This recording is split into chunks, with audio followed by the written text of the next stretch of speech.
Con motivo de la actividad docente dual impartida en la UMH, se informa de las condiciones de uso de la aplicación de videoconferencia que a continuación se va a utilizar. Primera, la sesión va a ser grabada con el objeto de facilitar al alumnado, con posterioridad, el contenido de la sesión docente.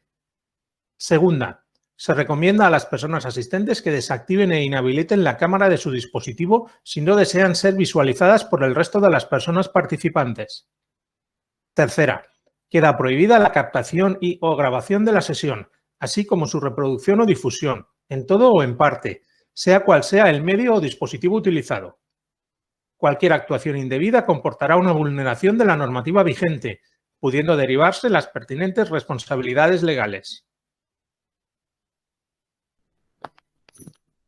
Continuando con el programa donde lo dejamos en la última sesión, hoy vamos a abordar la penúltima sesión dedicada a la teoría de la evaluación de riesgos que estamos desarrollando en esta unidad número 5.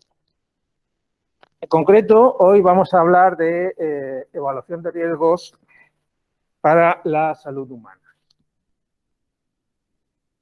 Bueno, la introducción ya la hemos comentado varias veces, los principios básicos de la evaluación de riesgos, pero hoy quiero que nos centremos en cómo se hace la tercera de las etapas, que es la evaluación de los efectos de exposición, y la última, que es la caracterización del riesgo de exposición. Como decíamos, bueno, la parte introductoria ya la hemos estado viendo, no vamos a repetirlo porque es lo mismo.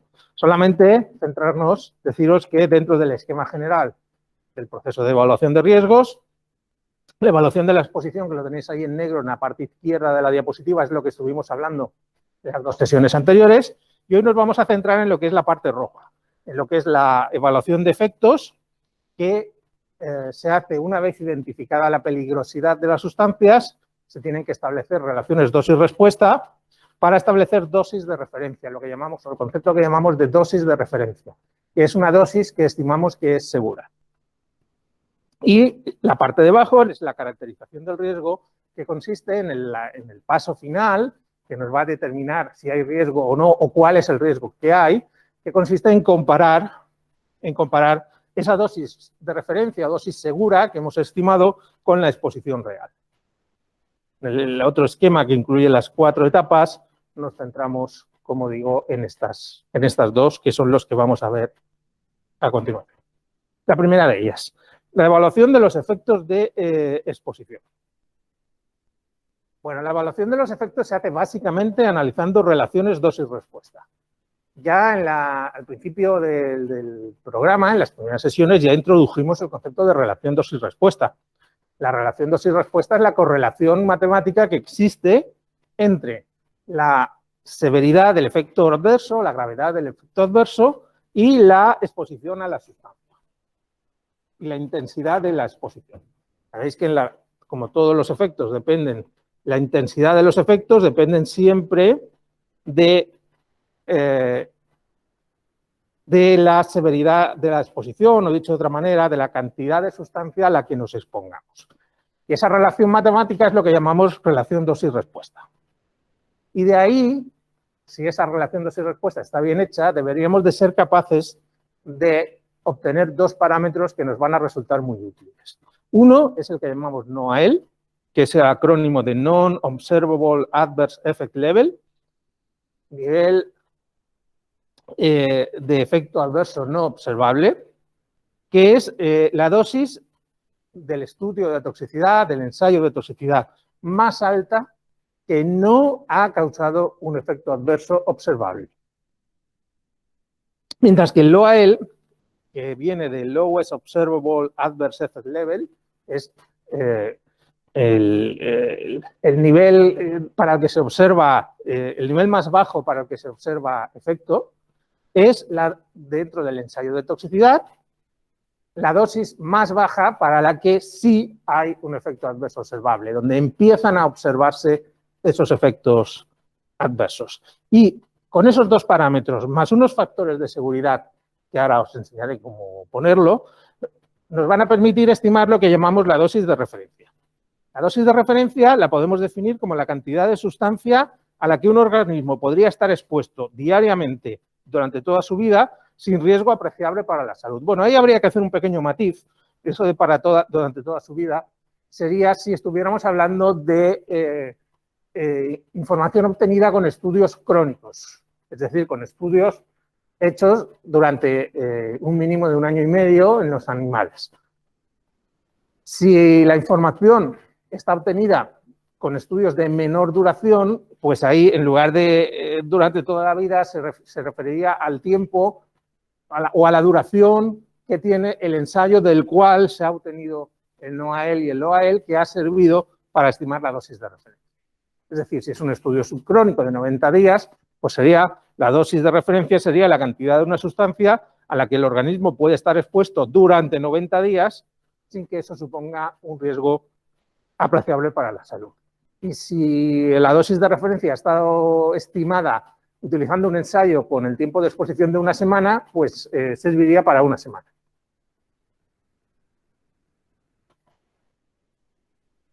Estos valores de NOAEL y LOAEL hacen referencia a un tipo de efectos que son los que llamamos con umbral de toxicidad. Aquellos para los cuales existe un nivel de dosis por debajo del cual podemos garantizar que no hay efecto adverso. Pero esos no son todos los efectos. Los efectos que cursan a través de interacciones con DNA, que son básicamente la genotoxicidad y la carcinogenicidad de origen genotóxico, porque recordad que había 2 tipos, bajo el punto de vista toxicológico, podríamos hablar de 2 tipos diferentes de tumores. Aquellos cuyo mecanismo de inducción estaba relacionado con la interacción con el DNA, y esos son los que llamamos genotóxicos, y esos no tienen umbral de toxicidad. Y efectos carcinogénicos cuyo mecanismo de inducción no está relacionado con el DNA, y esos sí tienen umbral de toxicidad. Bueno, pues para los efectos adversos que cursen sin umbral de toxicidad, no se utilizan NOAEL ni LOAEL, sino que se utilizan factores dependientes. Es otro parámetro que ahora veremos, ahora comentamos. Vamos a ver, ¿qué hacemos cuando nos enfrentamos a un proceso de evaluación de efectos, de evaluación de los efectos de exposición? Bueno, lo primero es analizar la información disponible. En una situación ideal nos vamos a encontrar mucha información, muchísima información, pero no siempre esa información es siempre igual de válida. Y lo primero que hay que hacer, como digo, es analizar la validez. No debemos perder de vista que nuestro objetivo es evaluar los riesgos para humanos. ¿Bueno? Por lo tanto, la primera pregunta que debemos hacernos es, entre toda la información que yo dispongo, si existen datos para humanos o con humanos. Si existen, la siguiente pregunta sería si son fiables, es decir, si son robustos, si me puedo fiar de la fuente de obtención. Esa duda viene porque, como sabéis, obviamente no se hacen experimentos de toxicología con humanos, y cuando se obtienen datos de toxicidad con humanos, son en condiciones que normalmente no están del todo controladas. No está controlada la exposición, no está bien medido el efecto, etc. Entonces puede ocurrir que los datos no sean fiables, pero si resulta que sí que son fiables, puedo además preguntarme si son consistentes. Con consistentes me refiero a, por ejemplo, que si tengo más de un grupo diferente de resultados, si los resultados son comparables, no son contradictorios, porque si lo son ya no sé cuál va a ser el bueno o cuál va a ser el malo. O si contradicen lo que se sabe de la sustancia para animales, etc. Y si la respuesta a esas 2 preguntas o 3 preguntas es sí, pues la evaluación la haré con datos con humanos.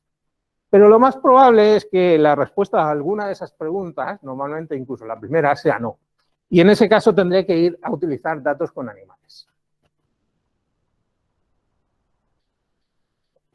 ¿Cómo analizo la fiabilidad de los datos con humanos? Bueno, pues, ¿qué tipo de estudios hay? Pues suele haber estudios, o puede haber estudios con voluntarios. Esto no es del todo habitual, se suele utilizar sobre todo en el diseño o la evaluación de la seguridad de medicamentos o de fármacos. Puede haber casos, es decir, se ha producido una intoxicación, una exposición y la persona o el paciente se intoxica, se puede ver cómo evoluciona según tratamiento, concentraciones, efectos, etc. El problema de los casos es que el número de individuos suele ser bajo, con lo cual la información no suele ser muy relevante. O estudios epidemiológicos, que es la situación más deseada, donde hay un mayor número de individuos expuestos. No obstante, el problema de los estudios epidemiológicos es que como no son estudios de toxicidad, como digo, sino que lo que se trata es de evaluar las consecuencias de una exposición de manera retrospectiva, es decir, cuando se ha dado la exposición normalmente de manera inadvertida o como consecuencia de un accidente, después va y se trata de analizar. Con lo cual hay que comparar varias cosas, como si esos resultados son comparables o no se contradicen entre sí, si está bien caracterizada la exposición y los grupos expuestos, si las diferencias estadísticas entre los grupos son realmente estadísticamente significativas o no, etc.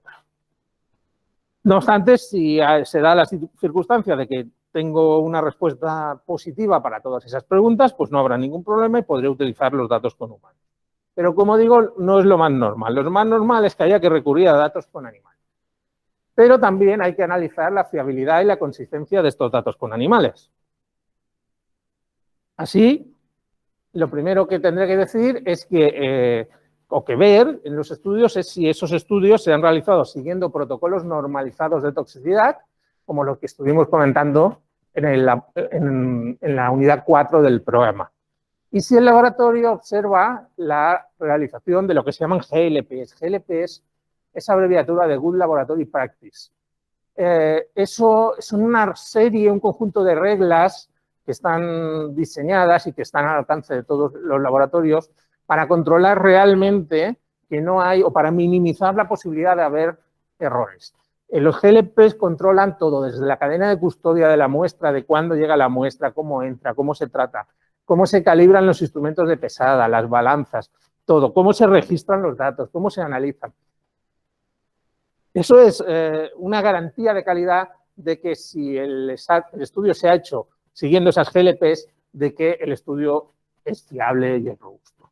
Si se dan esas dos circunstancias, de que el estudio esté hecho según protocolos normalizados y siguiendo buenas prácticas de laboratorio, no hay ninguna duda de que ese estudio es fiable y que los resultados que me den tendré que creerlos.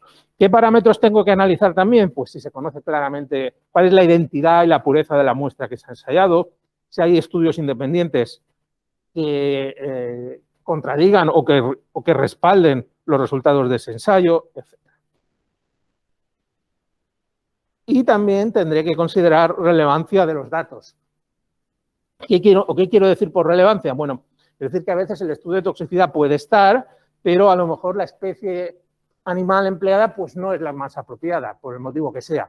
¿Cuándo una especie animal puede no ser apropiada? Pues básicamente cuando tenga una toxicocinética muy diferente o claramente diferente a la de los humanos. Si la ruta de exposición empleada en ese ensayo es comparable a la ruta de exposición que se va a dar en la realidad. Si en los humanos, quiero decir, si la frecuencia y la duración del ensayo son apropiados. Y si el escenario de exposición, en términos también de dosis, cantidad de dosis, etcétera, también son apropiados.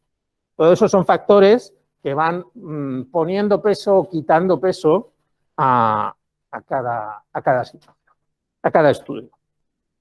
También puede ser que me encuentre con datos in vitro. Acordad que hablamos de métodos alternativos y dentro de los métodos alternativos, un grupo muy importante de métodos son aquellos que se desarrollan fuera del cuerpo del animal.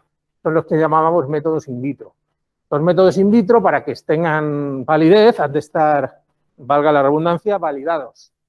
Si esos estudios están siguiendo un protocolo validado, son datos fiables. Pero además, hay que analizar si los niveles de exposición son apropiados Es decir, si no están, ese es el problema que suele haber, que suelen estar sobredimensionados. Es decir, que la exposición es mucho más grande. Tenemos que valorar cosas como si los controles son apropiados, si hay replicados, solubilidad de la sustancia, etc. Y al final iré haciendo como montones de estudios, ¿no? Algunos que serán válidos o plenamente válidos, otros de los que tendré dudas, porque a lo mejor sin poder rechazarlos del todo se consideran menos robustos que los de más calidad, y otros que claramente desecharé. Y me tendré que poner a analizar lo que dicen esos estudios que haya seleccionado. ¿Y qué es lo que pueden decir? Bueno, lo primero que tenemos que ver es cuál es la peligrosidad de la sustancia. ¿Qué efecto es el que está analizando? Dependiendo de cuál sea la peligrosidad, tendré efectos, como digo, con umbral y efectos sin umbral. Por lo tanto, si el efecto, la peligrosidad que me está identificando esa sustancia tiene que ver con genotoxicidad, diremos que son efectos sin umbral de toxicidad y requerirá un procedimiento de evaluación especial. Bueno, especial, diferente, que ahora comentaremos. O si es cualquier cosa que no tenga que ver con la genotoxicidad, es decir, pues todo lo demás, diremos que son efectos con umbral de toxicidad y lo que tendré es que centrarme en identificar en esos estudios el NOAEL y el LOAEL. ¿De acuerdo? Bueno, pues vamos a ver cómo lo hacemos. Decíamos, el NOAEL es la dosis más alta que no causa un efecto adverso observable, mientras que el LOAEL es la dosis más baja que sí tiene un efecto adverso observable. ¿Vale? Recalco que ahí, cuando hablamos de dosis más alta que no tiene un efecto adverso observable o dosis más baja que sí tiene un efecto adverso observable, es de las dosis que hay en el ensayo. ¿Por qué digo esto? Vamos a ver, por ejemplo, un ensayo hipotético aquí. Imaginemos que tenemos ese ensayo con 4 dosis, 5, 10, 50 y 200. 5 y 10 no tienen efecto adverso y 50 y 200 sí lo tienen.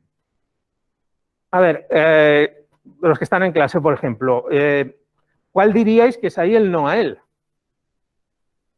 El 10, correcto. Mientras que el LOAEL, bueno, pues es que esto está al revés en la presentación. El LOAEL es 50. ¿Cuál es la dosis más alta que no tiene un efecto observable ahí? 10 miligramos por kilo por día. ¿Y cuál es la dosis más baja que sí que lo tiene? 50.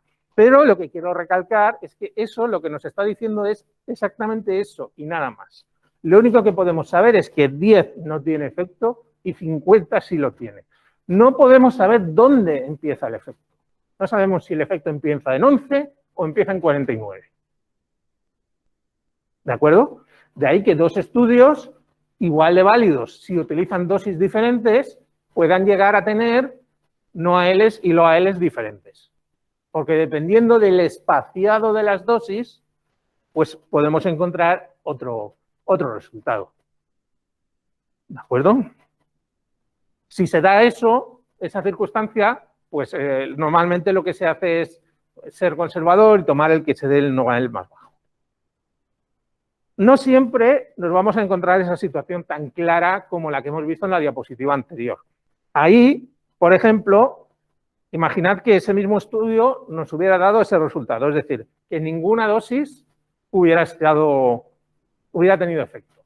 Por lo tanto, ahí, ¿qué podríamos, a ver, en casa algún voluntario, qué podríamos decir ahí del NOAEL? ¿Cuál sería ahí el NOAEL?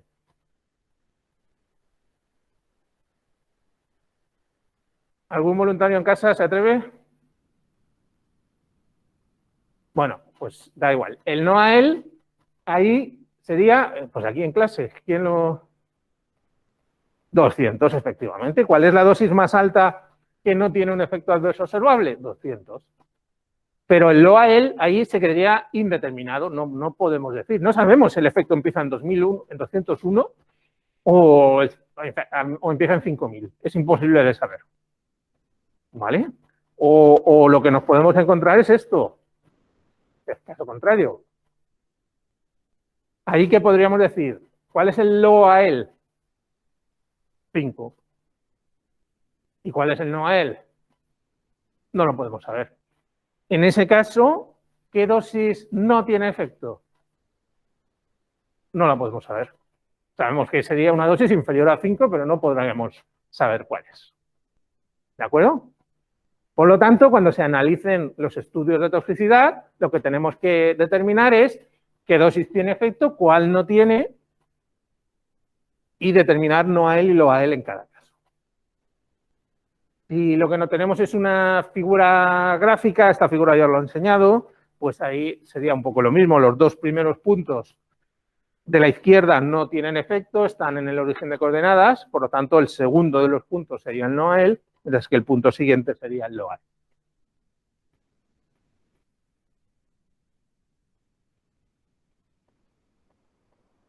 ¿Qué efectos tienen, para qué tipo de estudios se suele determinar el NOAEL? Bueno, hay estudios, por ejemplo, los estudios de toxicidad aguda, por el diseño propio no suele ser muy normal dar el NOAEL, porque normalmente como lo que se observa en la mortalidad, ese punto sí lo tienes bien cogido, pero entre los animales que no se mueren y a lo mejor no tengan síntomas clínicos, tampoco puedes garantizar, si no haces una buena autopsia, pues que no empiecen a tener, por ejemplo, el hígado dañado o tal. Solamente en estudios muy completos de toxicidad aguda se puede llegar a determinar el NOAEL, pero no es lo normal. Y los casos de estudios de efectos inmediatos, como la irritación, la corrosión, la sensibilización y la genotoxicidad, que ya lo hemos dicho, ahí tampoco es lo normal. En cambio, los efectos de los estudios de toxicidad repetida, ya sea crónica, subcrónica o subaguda, y de toxicidad a la reproducción, sí tienen NOAEL. Bueno, ya tenemos mi NOAEL y mis LOAELs de todos y cada uno de los estudios que haya preseleccionado. ¿Qué hago con todo eso? Pues bueno, lo más normal es que tenga que determinar, en el caso de que sea un efecto con umbral de toxicidad, esa dosis de referencia. Es decir, esa cantidad de dosis a la que el organismo puede estar expuesto durante el tiempo que haya durado el estudio, del cual provenga el NOAEL, sin que haya un riesgo apreciable para su salud. ¿Y cómo se hace? Bueno, pues también lo comentamos en la primera sesión. Es así, es el NOAEL, y si no tengo NOAEL, LOAEL, el valor que tenga, pero si existe NOAEL, es NOAEL, multiplicado por el peso corporal y dividido por un factor de incertidumbre. Factor de incertidumbre que nos sirve para cubrir, pues eso, como dice su nombre, incertidumbres. ¿Qué NOAEL o LOAEL tengo que poner ahí? Pues lo que se llama, el que proceda de lo que llamamos el estudio crítico. ¿Cuál es el estudio crítico? Aquel que tenga o el NOAEL o el LOAEL más bajo. Por ejemplo, imaginad que tenemos esa tabla con varios NOAELs. Ahí, ¿cuál sería el crítico? ¿Cuál sería el más bajo? El 10, efectivamente. Ese sería mi estudio crítico. Ese sería el que tendría que emplear para determinar mi dosis de referencia. ¿Por qué no cualquiera de los otros? Pues porque cualquiera de los otros no garantizan que no vaya a haber efecto adverso. Siempre tenemos que coger el más bajo, ¿vale? Para ser más conservadores. Y luego tenemos que aplicar esos factores de incertidumbre.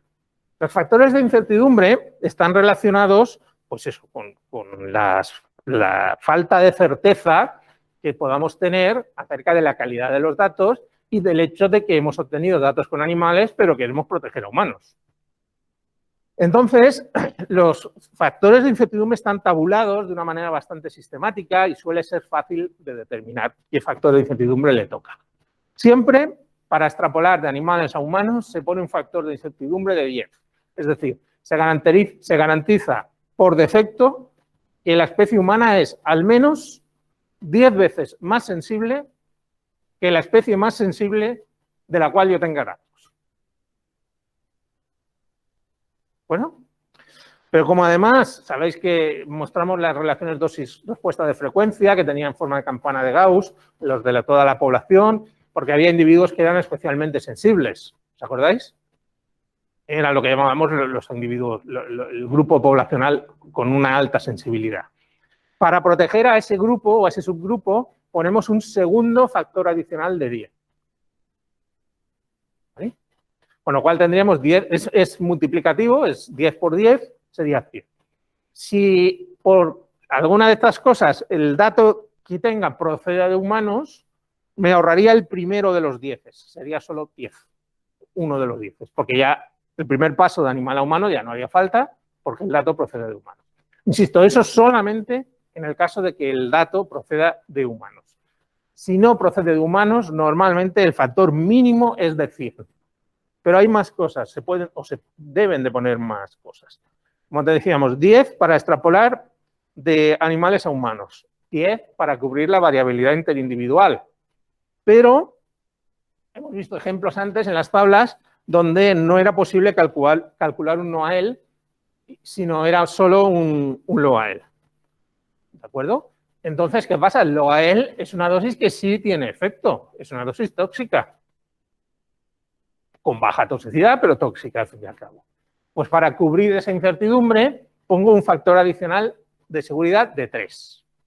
Entonces ya no serían 10 y 10, serían 10, 10 y 3, es decir, 300. ¿Vale?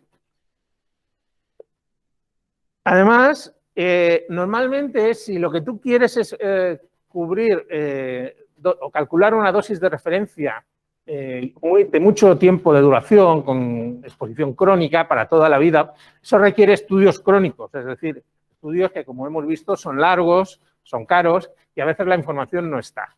Y tengo que basar esa estimación que yo quiero que tenga una validez crónica en estudios que no son crónicos, que están hechos con menos duración, a lo mejor con duración subcrónica. Si eso ocurre, tengo que poner un factor de seguridad adicional de 2. Si lo que quiero es pasar, si lo que quiero es calcular una dosis de referencia crónica a partir de datos subcrónicos. Hay otro factor que tiene que ver con de 3 para pasar de subagudo a subcrónico, pero bueno, no vamos a complicarlo. ¿Vale? Y luego, si además hay incertidumbres adicionales, se pueden llegar a poner hasta otro 10, pero bueno, eso ya queda mucho en el campo de los especialistas y no es del todo normal. Esto no sé, es sencillo, parece complicado, pero realmente no lo es. Imaginad ese estudio, esa situación. Tenemos ahí varios datos de NOALs y de LOALs con varios estudios. Siempre en estudios con animales, vamos a asumir que con animales. ¿Cuál diríais que ahí es el valor crítico? 22, efectivamente. ¿Por qué? Porque es el más bajo. ¿Y qué factor de seguridad le pondríais ahí para calcular una dosis de referencia crónica?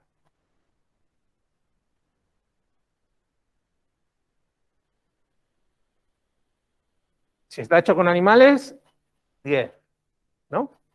Otro 10 para proteger la población sensible, humana. Y luego, la siguiente pregunta sería, ¿es un LOAEL? No, pues no hay que poner nada más. ¿Es un estudio crónico para un valor crónico? Sí, pues tampoco. Luego el factor de seguridad sería el mínimo de 100. ¿Vale? Más ejemplos. Esa. ¿Ahí qué diríais que es el factor crítico? Perdón. Efectivamente, ¿por qué? Porque es el valor más bajo de los que hay en esa tabla. Por lo tanto, 17 sería el valor crítico. Pero ojo, 17 tiene efecto, porque es un LOAEL. Y eso habrá que corregirlo de alguna manera. ¿Qué factor de seguridad le pondríais ahí? Suponiendo que eso esté hecho con animales y que queráis una dosis de referencia crónica. Claro, 300, ¿por qué? Porque sería 10 de animales a humanos, 10 para humanos sensibles y 3 por ser un LOAEL que tiene efecto y no un LOAEL que no lo tiene. ¿Lo veis? ¿Lo pilláis? ¿Cuál es la mecánica? Otro ejemplo ahí. ¿Qué opináis de esa situación? ¿Por qué puede ser que un estudio crónico tenga unos valores superiores a un subcrónico? Bueno, ahí no entra mucho en detalles, pero puede tener que ver con la vía de exposición, con la especie, etc. ¿Ahí qué diríais que es el valor crítico? 17, efectivamente, porque es el más bajo. ¿Y qué factor de seguridad le pondríais? Efectivamente, 200, como dice el compañero. Lo mismo, 10 animales humanos, 10 humanos sensibles. ¿Es un no a él? Sí, pues no se pone nada. ¿Es un estudio, quiere una dosis de referencia crónica? ¿Es el estudio crónico? No, es subcrónico, pues un 2 adicional. ¿Vale? ¿Y ahí?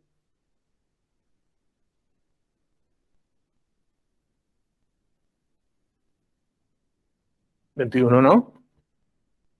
Por lo mismo, porque es el más bajo, ¿no? Y factor de incertidumbre, 600. Ahí entraría todo. 10 de animales a humanos, 10 individuos sensibles. ¿Es un no a él? No. Es un no a él. Luego, 3. ¿Es estudio crónico? No. ¿Es subcrónico? 2 más. 10, 10, 3 y 2. Total, 600. Ojo, que se tiene trampa, pensároslo bien. ¿Cuál sería ahí el crítico? En principio el más bajo. ¿Cuál es el más bajo? ¿Pero cuál? Pero hay 2 15, ¿no? Efectivamente, es el 15, sí. Pero de eso no hay duda. Pero ahora lo que sí que puede hacernos dudar es qué factor de seguridad le toca a eso, ¿no? Bueno, realmente ahí el factor crítico sería el 15, que es el LOAEL, no el que es el NOAEL. ¿Por qué? Porque en las condiciones del estudio subcrónico 1, 15 tiene efecto. Luego, hay potencialmente dosis por debajo de 15 que también podrían tenerlo, ¿no? Luego es el 15 del LOAEL, cuando se dé esa situación, hay que ser conservador y coger como estudio crítico el del LOAEL. Lo cual lleva a que haya que poner un factor de seguridad de 600. Si hubiéramos cogido el otro, el factor de seguridad sería de 300.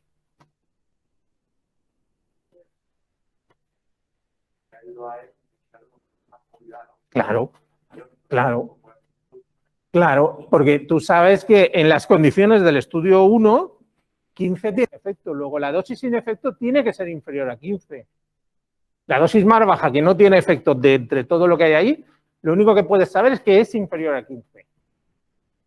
Y entonces tú en el resto de datos no tienes ningún número menor que 15. ¿De acuerdo?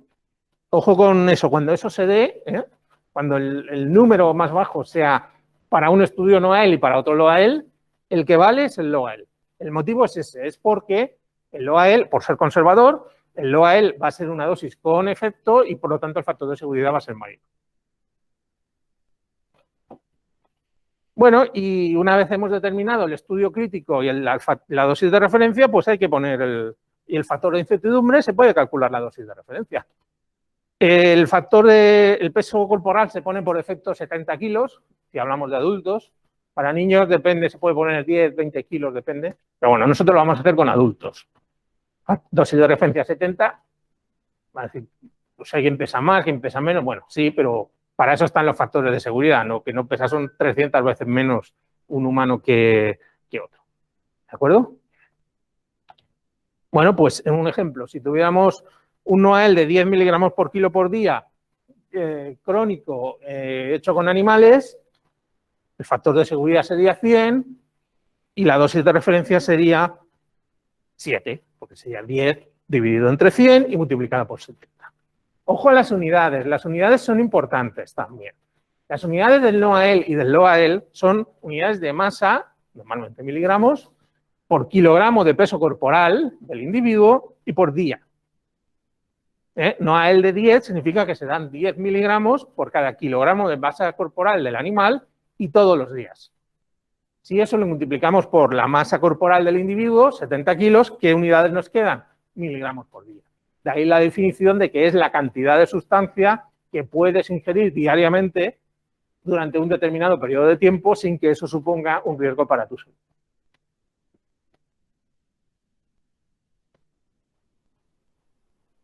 Bueno, ¿y qué pasa si el efecto es con umbral de toxicidad?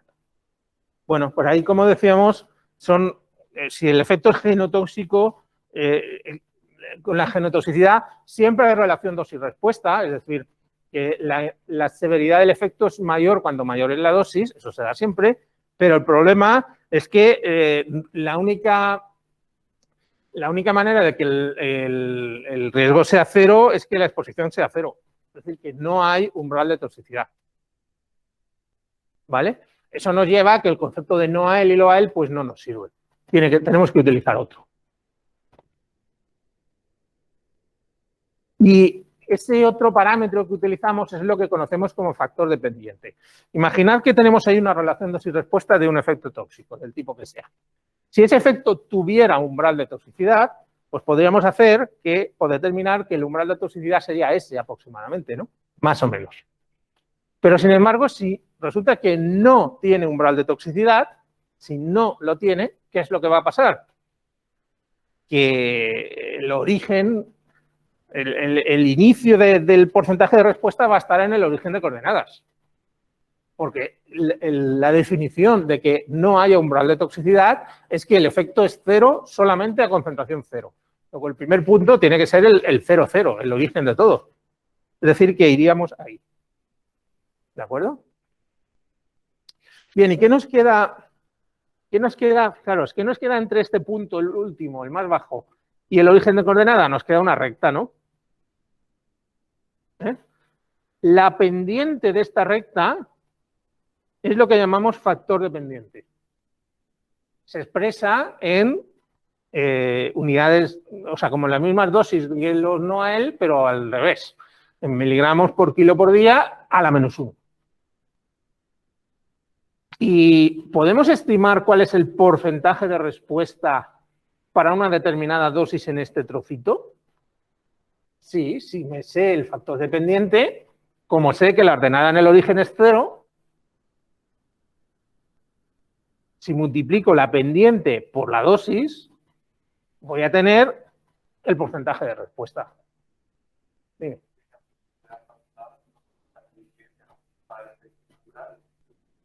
No, el efecto con umbral no va así. Sí. No, el efecto con umbral, fíjate que he puesto también ahí el que aquí abajo, ¿lo veis? El que iría por aquí. Sí, claro. Eso es. Sí. ¿De acuerdo? Ese es el factor dependiente. Eso es lo que nos va a ayudar a estimar el riesgo. Porque si el efecto es sin umbral de toxicidad, la pregunta ¿hay riesgo o no hay riesgo? Tiene trampa. Porque la respuesta sería ¿hay riesgo? Sí, siempre. Lo que yo te podré decir es cuál es el riesgo. No si hay o no hay, sino en una situación dada cuál es el riesgo. ¿De acuerdo? Y eso es lo que vamos a aprender a calcular. Bueno, es lo que decía ahí, podemos calcular la incidencia multiplicando la pendiente por la dosis. Y eso, si hay o no hay riesgo, o cuál es el riesgo en el caso de efectos sin umbral de toxicidad, es lo que hacemos en la etapa final, aparte de la caracterización del riesgo de exposición. Si tenemos exposición, tenemos evaluación de efectos, podemos caracterizar el riesgo, es decir, podemos comparar la exposición con el efecto. Diremos que el riesgo es aceptable cuando la exposición sea menor que la dosis de referencia. La dosis de referencia la hemos definido como una dosis segura, después de meterle todos los factores de seguridad. Por lo tanto, si la exposición es menor que la dosis segura, diremos que no hay riesgo. Si el efecto tiene umbral de toxicidad. Si no tiene, bueno, ahí ya es más dudoso porque, insisto, si no tiene umbral de toxicidad, el riesgo nunca va a ser cero. Luego va a depender más bien de la gestión del riesgo, de qué es lo que se quiere aceptar y lo que no. No hay puntos umbrales claros o súper claros. Normalmente, para la exposición crónica, se dice que un riesgo inferior a 1 entre 1.000.000, es decir, que si 1.000.000 de individuos estuvieran expuestos durante toda su vida a ese agente y ninguno desarrollara un efecto adverso, al menos estadísticamente hablando, pues el riesgo podría ser aceptable, aunque eso, insisto, depende mucho de la legislación y del momento incluso, porque a veces que a lo mejor hay situaciones en que se tienen que aceptar riesgos superiores a otros en determinados momentos. Y al revés, el riesgo sería no aceptable cuando en los estudios con umbral de toxicidad la exposición fuera superior a la dosis segura o fuera superior a un determinado punto de corte que queramos considerar. ¿Cómo calculamos el riesgo? El riesgo se calcula en efectos con umbral de toxicidad. En la nomenclatura humana se llama margen de seguridad, MOS o Margin of Safety. Es el cociente entre la dosis de referencia y la exposición. Si ese cociente es menor que 1, pues es que la exposición es superior a la dosis segura, decimos que hay riesgo. Si es igual a 1, pues estamos ahí. Ojo, ahí, fijaros, con los enormes factores de seguridad que les hemos metido, que incluso que el MOS sea inferior a 1 no implica necesariamente que vaya a haber efecto. Porque el MOS puede ser menor que 1, pero puede ser que no se alcance todavía el umbral. Significa que el riesgo, el punto de riesgo lo ponemos ahí. ¿Vale? No, un MOS menor que 1 no implica necesariamente que vaya a haber efecto. Normalmente, efectos prácticos por un margen de seguridad de 10, superior a 10, nadie lo discute. Todo el mundo lo da por bueno. No hay más que añadir. ¿Y qué pasa si el efecto es sin umbral de toxicidad? Como digo, ahí no podemos decir que no haya riesgo. Lo que podemos es calcularlo. Decimos que el riesgo es el incremento de la probabilidad de la aparición del efecto adverso durante toda la vida del individuo como consecuencia de la exposición. Y se calcula como el producto entre la dosis y el factor dependiente, según nos enseñaron en la figura anterior. La dosis es la ingesta promediada durante toda la vida, expresada en miligramos por kilo por día. El factor dependiente está expresado en unidades inversas o reversas. Límites, pues ya os digo, las legislaciones marcan unos, otros depende de la situación, tampoco le demos muchas vueltas. Ahí, ¿qué tenemos? Decíamos, esa figura, factor dependiente, imaginemos que ese factor dependiente fuera de 0,15 miligramos por kilo por día a la -1. Y que la exposición es de 15 microgramos por kilo por día. Pues el producto de estos dos factores es lo que nos va a dar el riesgo.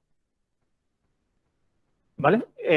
Ojo a las unidades. Ahí ese factor dependiente está en miligramos y esa dosis está en microgramos. Hay que ponerlo en las mismas unidades. Por lo tanto, ahí el riesgo sería 15 por 10 elevado a -3. Ese 15 correspondería a la dosis expresada en miligramos por kilo por día, multiplicado por el factor dependiente en miligramos por kilo por día a la -1. Nos da que el riesgo en esa situación concreta sería de 2,25 por 10 elevado a -3. ¿Tiene unidades? No. No tiene unidades.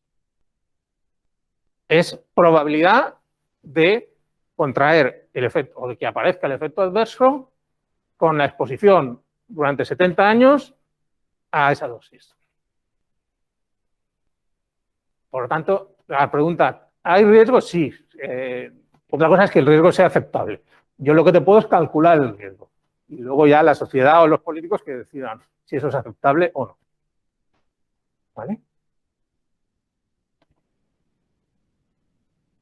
¿Alguna pregunta? Dime.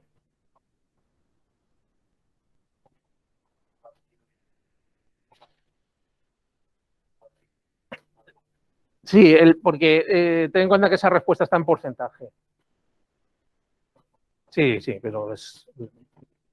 a la respuesta, si la pregunta fuera en esta situación, la dosis de 15 microgramos por kilo por día y el factor dependiente 0,15 miligramos por kilo por día a la -1, el riesgo sería 2,25 por 10 elevado a -3. Eso es para convertir, si tomamos eso que pone ahí, el límite de la legislación, 1 a la -6, claro, porque aquí tienes porcentaje. ¿Vale? Bueno, decía que alguna pregunta.